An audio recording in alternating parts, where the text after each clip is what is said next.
تا از مهارتایی که امسال اگه یادشون بگیری به شدت پیشرفت می‌کنی و میخوام بهش اشاره کنم. یکی خلاقیت تو عصر هوش مصنوعی تو رو متمایز میکنه، بهت کمک میکنه که از این ابزارها استفاده کنی ولی در حد یه ابزار نباشی، فراتر از یه ابزار خودت موج ساز باشی، خودت تاثیرگذار باشی. تمرکز روی حوزه تخصصی داشته باش ولی سعی کن آدمی باشی که با استفاده از ابزارهایی که امروز هوش مصنوعی داره میده آدمی باشی که مجموعه‌ای از کارها رو بتونه هندل کنه و راه بندازه و آدم تک ظرفیتی نباشی، آدم چند ظرفیتی متخصص باشی، چند پتانسیلی متخصص باشی و خلاقیت اینجا خیلی به تو کمک میکنه. مهارت سواد مالی. مسائل مالی و اقتصادی دنیا خیلی پیچیده شده.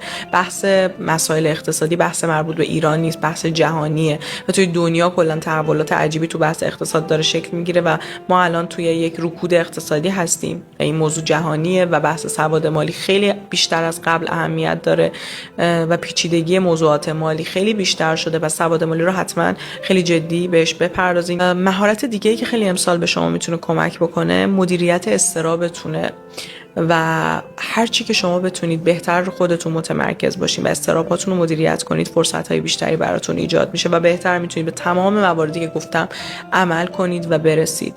امید داشته باشید، امید نداشته باشید که یه نفر کاری براتون انجام میده معجزه یا معجزه میشه. امید داشته باشین به اینکه تلاش‌ها موثرن و برای کسی که صبورانه تلاش میکنه همه چیز به موقع اتفاق میفته. پرقدرت ادامه بدید. بحران فیلتر میکنه آدم‌های بی تلاش رو از آدم‌های پرتلاش، آدم‌های کم تلاش رو از آدم‌های پرتلاش.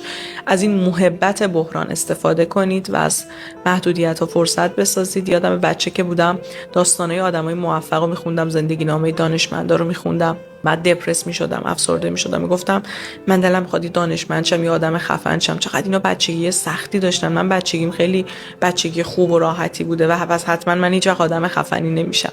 و بعد از اون هر وقت که تو زندگی بحران یا مشکلی پیش اومد، چالشی پیش اومد، اول به خودم گفتم خدا رو شکر که این بحران هست که از من یه ورژن قوی تر بسازه و بعد ته دلم اون رویای بچگیمو لمس کردم که اوکی اگه روزی قراره تو آدم مهمی بشی و زندگی نامه‌ای برات نوشته بشه کلی قصه واسه تعریف کردن تو این زندگی نامه هست.